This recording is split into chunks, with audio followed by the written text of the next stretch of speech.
مدد حاصل کرو کس سے؟ صبر سے اور نماز سے۔ ان اللہ مع الصابرین، جان لو کہ اللہ تعالیٰ صبر کرنے والوں کے ساتھ۔ اور سنیے اب یہ آیت اہم ترین ہے صبر کے موضوع پر۔ وَلَنَبْلُوَنَّكُمْ بِشَيْءٍ مِّنَ الْخَوْفِ وَالْجُوعِ وَنَقْصٍ مِّنَ الْأَمْوَالِ وَالْأَنفُسِ وَالثَّمَرَاتِ وَبَشِّرِ الصَّابِرِينَ۔ اور دیکھو ہم تمہیں آزمائیں گے، وَلَنَبْلُوَنَّكُمْ، ہم لازماً آزمائیں گے تمہیں، بِشَيْءٍ مِّنَ الْخَوْفِ، خوف کی کیفیت طاری کر کے، والجوع، بھوک، فقر اور فاقہ، ونقص من الاموال، مالی نقصان، والانفس، جانی نقصان، والثمرات، اور ثمرات، پھلوں میووں کا نقصان۔ میرے نزدیک یہاں پر ثمرات کا مفہوم ایک اور بھی ہے۔ ایک تو صاف تھا کھجور کی فصل تیار ہے اور غزوہ تبوک جانے کا حکم مل گیا، کون اتارے گا؟ اور کھجور وقت پر اتری نہیں، برباد ہو گئی۔ یہ ہو رہا ہے نا میووں کا نقصان۔ اور میرے نزدیک یہاں یہ بھی ہے، بسا اوقات بہت سی محنتوں کا نتیجہ انسان دیکھتا ہے کہ ضائع چلا گیا، میں نے 10 سال محنت کی، حاصل ہو گئی۔ یہ ثمرات کیا ہے؟ محنتیں، محنتوں کے ثمرات کا ضیاع۔ کوشش آپ نے کی، قسمت کی خوبی دیکھیے، ٹوٹی کہاں کمن، 2-4 ہاتھ جب کے لگے باپ، بی پریپیئرڈ۔ ایک شاعر کے اشعار ہے، وہ کمیونسٹ تھا، میں نام بھی نہیں لیتا، لیکن یہ کہ یہ اسی انقلابی، کیونکہ ان کا بھی انقلابی نظریہ ہے، انقلابی عمل میں یہ سارے مراحل آتے ہیں۔ کوئی سیٹ بیک آیا فرض کیجئے، کوئی ناکامی ہو گئی، تو اپنے ساتھیوں کو دل بدھانے کے لیے یہ فضل امیدوں کی ہمدم، اس بار بھی غارت جائے گی، سب محنت صبح و شاموں کی اب کے لیے غارت جائے گی۔ میرے نبی کے ثمرات کا لفظ یہاں آیا ہے، وَنَقْصٍ مِّنَ الْأَمْوَالِ وَالْأَنفُسِ وَالثَّمَرَاتِ، سب محنت صبح و شاموں کی اب کے لیے غارت جائے گی۔ دھرتی کے کونوں خطروں میں پھر اپنے لہو کی کھاد بھرو، پھر مٹی سینچو اشکوں سے، پھر اگلی رت کی فکر کرو، پھر اگلی رت کی فکر کرو، جب پھر ایک بار اجڑنا ہے۔ ایک فصل پکی تو بھر پایا، تب تک تو یہی کچھ کرنا ہے، ایک مقصد ہے صاحب، انقلاب برپا کرنا ہے۔ ایک کوشش ناکام ہو جائے کوئی پرواہ نہیں، نیکسٹ، پھر تیار رہو ناکامی کے لیے۔ ایسا نہ ہو جو انگریزی میں کہتے ہیں hope for the best but be prepared for the worst. ایسا نہ ہو کہ دوسری مرتبہ ناکام ہو کے بدتر ہو جاؤ، تمہاری ہمتیں جواب دے جائیں، نہیں، پہلے سے تیار رہو کہ دوسری مرتبہ بھی ناکامی آئے تو آئے، لیکن جب تک کہ کامیابی حاصل نہیں ہوتی ہمیں یہ کام کیے کریں۔ صبر کا مادہ نہیں ہوگا تو آپ کام نہیں کر سکیں گے۔ اور اسی کا ایک دوسرا رخ ہے، جب آپ دعوت حق کے لیے کھڑے ہو گے، پہلا قدم کیا آتا ہے؟ استہزاء، تمسخر، مذاق اڑانا، جس کی میں مثال دینا چاہتا ہوں محمد رسول اللہ صلی اللہ علیہ وسلم کی شخصیت سے۔ دیکھیے ہم کیا اور ہماری مثال کیا، ہم کیا مبلغ ہوں گے، کیا داعی ہوں گے، ہمارے اپنے دامن پر داغ ہوتے ہیں، لیکن یہ کہ محمد رسول اللہ کے دامن پر کوئی داغ تھا؟ ان کو تو سارے مکے والے الصادق الامین کہتے تھے، نہایت محبوب شخصیت تھے، ان کے لیے تو جا صادق، جا امین، یہ الفاظ سننے میں عادت تھے، آنکھوں کا تارا۔ لیکن جب آپ نے دعوت شروع کی، اب قرآن مجید میں دیکھیے، کسی نے کہا مجنون ہو گئے، دماغ خراب ہو گیا، پاگل ہو گئے، ابھی شاعر ہے، اس شعر توڑ لیتے ہیں ہم پر بہت جماتے۔ کسی نے کہا ساحر ہے، تو جادو سیکھ لیا، یہاں تک کہ ایسے بدبخت بھی پیدا ہوئے قرآن میں ہے، ساحر کذاب، سحر کرنے والا جادوگر نہایت جھوٹا۔ یہ الفاظ کہیں جا رہے ہیں کس کی شان میں؟ محمد رسول اللہ صلی اللہ علیہ وسلم۔ قرآن میں نقل کیا گیا، یا ایھا الذی نزل علیہ الذکر انک لمجنون۔ کبھی آپ نے اس کا ترجمہ سوچا؟ اے وہ شخص، دیکھیے تصور کیجیے، حضور جا رہے ہیں، تشریف لے جا رہے ہیں، کسی دعوت میں ہے، تبلیغ میں، یا ویسے ہی تشریف لے جا رہے ہیں، اور کوئی ایک دم لگا ہے لوگوں کا، ادھر سے فتنہ آتا ہے، تیر کی طرح لگتا ہے دل میں جا کر محمد کے صلی اللہ علیہ وسلم۔ اے وہ شخص جس کا یہ خیال ہے کہ اس پر کوئی ذکر نازل ہو رہا ہے، ہمارے خیال میں تو تمہارا دماغ خراب ہو گیا۔ یا انک لمجنون کہا۔ اور یہ نہ سمجھیے کہ حضور صلی اللہ علیہ وسلم کے قلب مبارک کو تکلیف نہیں ہوئی تھی۔ میں قرآن سے ثابت کروں گا، میں کہیں کوئی کہانیاں بیان نہیں کرنا چاہتا۔ قرآن نے کہا وَلَقَدْ نَعْلَمُ أَنَّكَ يَضِيقُ صَدْرُكَ بِمَا يَقُولُونَ۔ اے نبی ہمیں خوب معلوم ہے صلی اللہ علیہ وسلم کہ جو کچھ یہ لوگ کہہ رہے ہیں اس سے آپ کا سینہ پھٹتا ہے، یہ جو گھٹن ہوتی ہے، صدمہ ہوتا ہے۔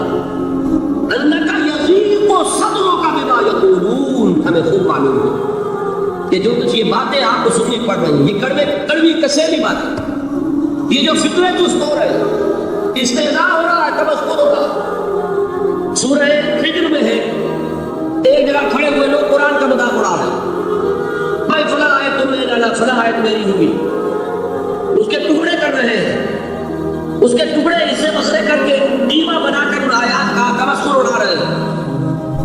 ایک جگہ قرآن مجید میں مذکور ہے کہ فرشتوں کا مذاق اڑ رہا ہے۔ بھائی یہ دیکھو محمد نے کہا صلی اللہ علیہ وسلم کہ جہنم پر تو کل 19 فرشتے ہیں، علیہا 19 قرآن میں آیت نازل ہوئی۔ ایک پہلوان کہتا بھائی 10 کو تو میں سنبھال لوں گا، باقی 9 کا تم انتظار کر۔ یہ باتیں آ رہی ہیں حضور نے کہا۔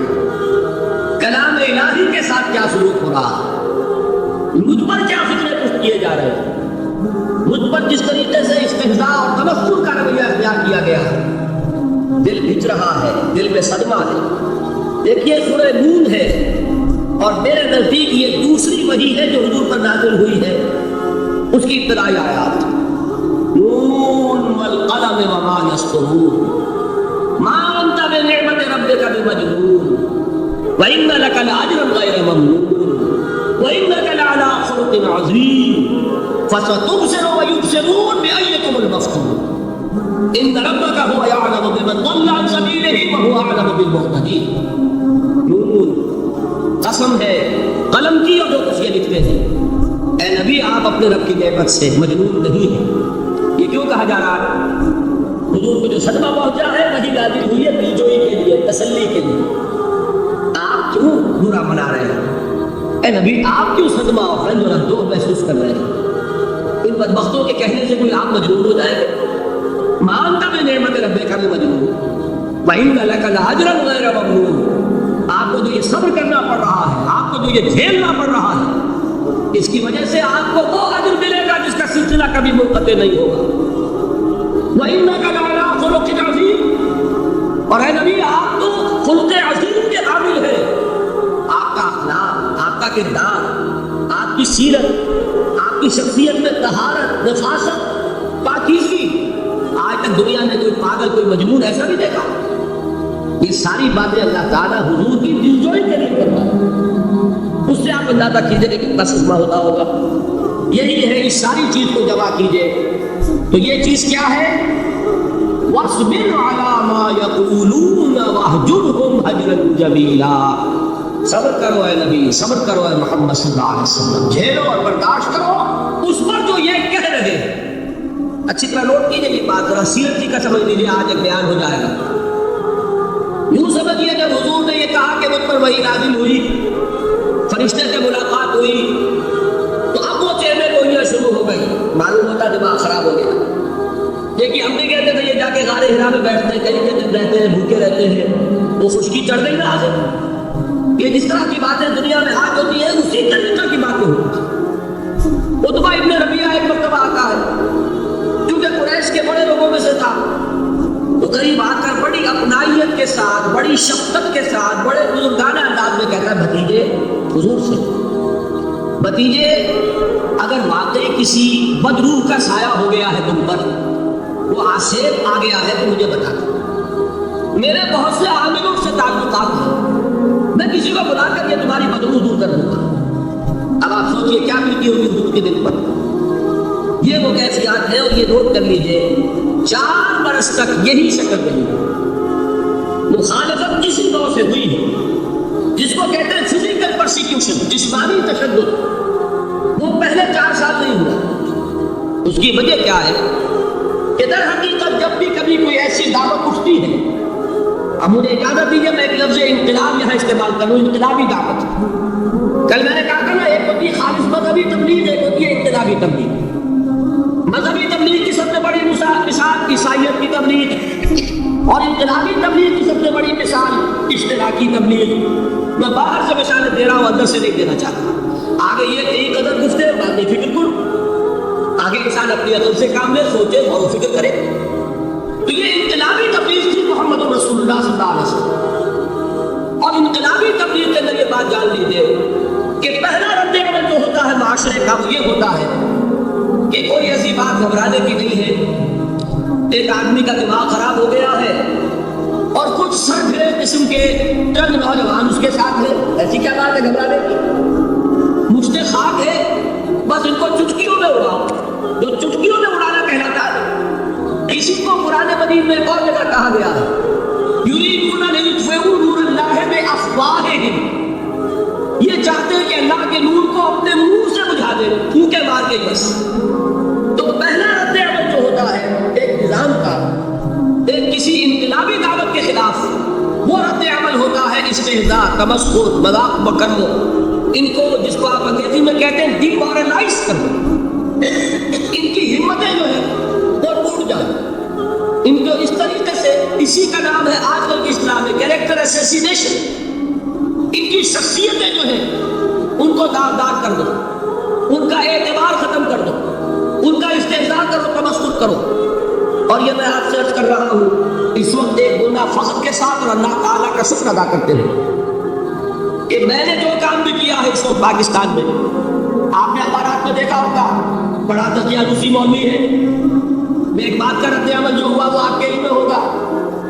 بڑے جو یہ جدید ہمارے روشن خیال قسم کے جو صحافی ہیں، اگر کہیں آپ نے پڑھا ہو جس طرح استہزاء ہوا ہے، جس طرح مذاق اڑایا گیا ہے، جو الفاظ استعمال کیے گئے ہیں، وہ میرے نزدیک بہت بڑی صنعت ہے جو اللہ کے حدا کر پیش کروں گا کہ اللہ تیرے دین کے لیے. میں نے اپنے گھر سے کوئی بات نہیں کہی، میں نے جو بات کہی وہ جو شریعت محمدی کی بات ہے وہ کہی. اگر اپنی طرف سے کہیں وہ کوئی اضافہ کیا ہو تو اللہ تعالیٰ کی پھٹکار ہو مجھ پر اور لعنت ہو مجھ پر.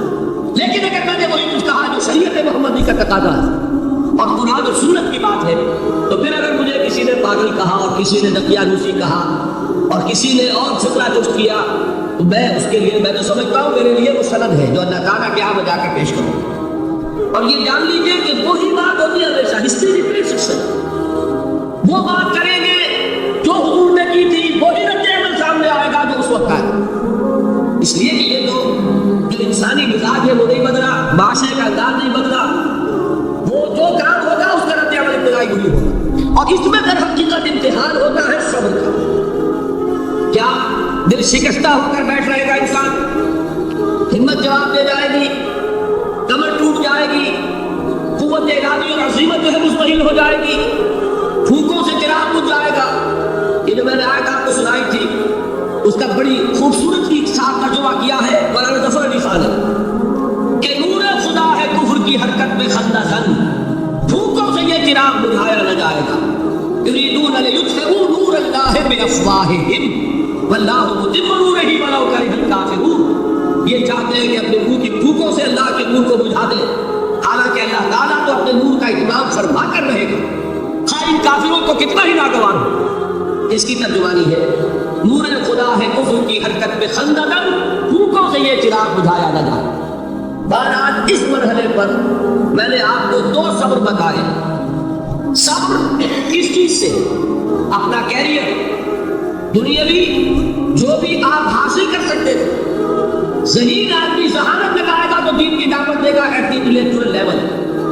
اور یہ بات جان لیجیے کہ یہ چیز دنیا میں کسی کمائی کا ذریعہ نہیں بن سکتی. اسے قربانی دینی پڑے گی کیریئر کی، اپنے مفادات کی، تب کام کر سکے گا. عام آدمی وقت لگائے گا، صلاحیتیں سر کرے گا، اپنی وہی اس وقت اور توانائی سے پیسہ بنا سکتا تھا. آج تو آپ کو معلوم ہے کہ بڑی سادی ہو گئی ہے یہ حساب کتاب کی بات، بہت سادہ. ایک انسکلڈ لیبرر کا 1 گھنٹہ برابر ہے اتنے روپے کا، ایک اسکلڈ لیبرر کا 1 گھنٹہ برابر ہے اتنے روپے کا. آپ تو ہر چیز کام کر سکتے ہیں، یہ کر سکتے ہیں. جو سب سے گھنٹہ لگا رہا ہے اس کو بھی پیسہ خرچ کیا ہے، اسی وقت کو لگا کر وہ پیسہ بنا تھا، اسی ذہانت اور صلاحیت سے وہ کمائی کرتا. ادھر لگایا تو وہ جو کمی ہو رہی ہے اس برداشت کرنا، اس کو جھیلنا اور خوش دلی سے برداشت کرنا، یہ سمجھنا کہ در حقیقت یہ سب کچھ کیا ہے کہ اللہ تعالیٰ کے اس کا جو ثواب ملے گا۔ یہ صبر کا ایک رخ، اور استہزاء ہو، تمسخر ہو، مذاق اڑے، فکرے چست ہو، دقیانوسی کہا جائے، ریئیکشنری کہا جائے، یہ بڑے ریئیکشنری ہیں، یہ بڑے پچھلے زمانے کے لوگ ہیں، اگلے وقتوں کے ہیں یہ لوگ، انہیں کچھ نہ کہو، جو کہا جائے سنو، وَاصْبِرْ عَلَىٰ مَا يَقُولُونَ وَاهْجُرْهُمْ هَجْرًا جَمِيلًا، اور صبر کیجئے محمد صلی اللہ علیہ وسلم۔ دیکھیے کوئی پہلو ایسا نہیں ہے جس میں ہمیں ہدایت قرآن مجید سے اور سیرت محمد صلی اللہ علیہ وسلم سے مل رہی ہے۔ اگر اللہ تعالیٰ مقام دعوت پر فائز ہونے کی توفیق عطا فرما دے تو جو مرحلے پیش آئیں گے وہ آپ کو نظر آ جائیں گے سیرت محمدی میں صلی اللہ علیہ وسلم، اور اس وقت حضور سے جو کہا گیا اس سے آپ کے دل پر بھی اس کے زخمی جو آپ کا دل ہے، آپ کے احساسات ہیں، اس پر مرہم رکھا جائے گا۔ وَلَقَدْ نَعْلَمُ أَنَّكَ يَضِيقُ صَدْرُكَ بِمَا يَقُولُونَ، ہمیں خوب معلوم ہے کہ جو کچھ آج تمہیں سننا پڑ رہا ہے اس سے تمہارا سینہ بھجتا ہے، تمہیں غم و صدمہ ہوتا ہے، لیکن وَاصْبِرْ عَلَىٰ مَا يَقُولُونَ، جو کچھ یہ کہہ رہے ہیں اس پر صبر کیجئے، اس کو جھیل کر بتا۔ اچھا، اس مرحلے پر صبر کی ایک تیسری شکل ہے، اس کو بھی سمجھ لیجیے۔ وہ صبر ہے جو میں نے سورہ حامیم السجدہ کے حوالے سے آپ کے سامنے رکھا ہے۔ مقام دعوت پر جو شخص فائز ہو گیا ہو اس کے لیے یہ صبر لازم ہے کہ لوگ گالیاں دیں وہ دعائیں دیں، لوگ پتھراؤ کریں وہ پھول پیش کریں، اگر نہیں کرے گا دعوت نہیں آگے بڑھے۔ اچھی طرح سمجھو، یہ جو قانون ہے السن بالسن والعین بالعین بالعین، آنکھ کا بدلہ آنکھ اور دانت کے بدلے دانت اور کان کے بدلے کان، یہ قانون ہے شریعت کا۔ یہ قانون مقام دعوت پر نہیں چلتا، مقام دعوت کا قانون اور ہے، جھیلو، برداشت کرو، مارے کھاؤ، ہاتھ نہ اٹھاؤ۔ اس کا نام ہے پیسو ریزسٹنس۔ وہ میں نے کل کہا تھا نا، یہ تین مجھے اصطلاحات آپ کو بتانی ہے اور اس کا مفہوم۔ تیسرے لیول پر جب آپ آ جائیں گے اقامت دین کی جدوجہد میں، اس کے لیے پہلا صبر کیا ہے؟ صبر محض۔ اب میرے پاس کوئی اور لفظ نہیں ہے ترجمہ کرنے کے لیے۔ صبر محض سے کوئی بات شاید بہت سے حضرات کی سمجھ میں نہیں آئے، صرف صبر کیا مانی؟ Passive resistance. لوگ گالیاں دیں تم دعائیں دو، لوگ تمہیں مار رہے ہو تم ہاتھ مت اٹھاؤ۔ یہ جو پیسو ریزسٹنس ہے مقام دعوت کے لیے یہ نہ ہے۔ اصل میں حضرت مسیح علیہ السلام کے جو جملے عام طور پر ہمارے ہاں مشہور ہیں، بائبل میں ہے، ان پر ہمارے کچھ علماء فطرے چست کر دیتے ہیں کہ یہ بڑی غیر فطری تعلیم ہے، یعنی حضرت مسیح کے یہ جملے نہیں ہو سکتے، اس لیے کہ شریعت کا قانون تو یہ ہے کہ تمہارے کوئی تھپڑ مارے تو تم تھپڑ مارو۔ قصاص وَلَكُمْ فِي الْقِصَاصِ حَيَاةٌ يَا أُولِي الْأَلْبَابِ، ہے کہ نہیں؟ اے ہوش مندوں، قصاص میں زندگی ہے، بدلہ نہیں لوگے تو شریروں کی حوصلہ افزائی ہوگی۔ اس نے آج تمہارے تھپڑ مارا ہے، تم نے بدلہ نہیں لیا، کل وہ کسی اور کے لگائے گا۔ اس کو تو یوں سمجھیے نا کہ عادت پڑے گی۔ معاشرے کی درستی کے لیے ضروری ہے کہ بدلہ ہو۔ ایک تھپڑ اس نے لگایا ہے تو تھپڑ اس کے لگے تو اس کے بھی 14 طبق روشن ہو، تاکہ کسی اور کو تھپڑ مارنے کی ضرورت اس میں نہ ہو۔ یہ صحیح ہے کہ معاشرے کی درستی اسی میں، لیکن جو دعوت کا معاملہ ہے بالکل جدا ہے، اس کے قانون اور حضرت مسیح کے الفاظ کیا تھے؟ یا نہیں، بہرحال انجیل میں یہ ہے، اور میں جو بات عرض کر رہا ہوں یہ ہے کہ وہ بالکل صحیح ہے۔ مقام دعوت کے دوران یہی طرز عمل صحیح ہے، اور یہی طرز عمل محمد رسول اللہ نے صلی اللہ علیہ وسلم اپنے ساتھیوں کو تلقین فرمایا۔ وہ کیا ہے؟ وہ الفاظ جو ہے انجیل کے وہ یہ ہے کہ اگر کوئی تمہارے داہنے دانت پر تھپڑ مارے بایاں بھی پیش کرو۔ اگر کوئی تمہارا چوغا لینا چاہے نالش کر کے تو تم اس کو کرتا بھی اتار کے دینا۔ اگر کوئی تمہیں بیگار میں 1 کوس لے کے جانا چاہے تم 2 کوس اس کے ساتھ جاؤ۔ اس پر کہا گیا کہ بڑی غیر فطری تعلیم ہے، یقیناً قانون کے اعتبار سے غیر فطری ہے، دعوت کے اعتبار سے یہ لازمی ہے۔ یہی دعوت کی کا یہی قانون ہے جو 12 برس تک مکے میں محمد رسول اللہ نے نافذ کیا۔ صحابہ کو کیا حکم تھا؟ تمہیں کتنا ہی مارا جائے تم جواب میں کوئی کارروائی نہیں کر سکتے، نو ریزسٹنس۔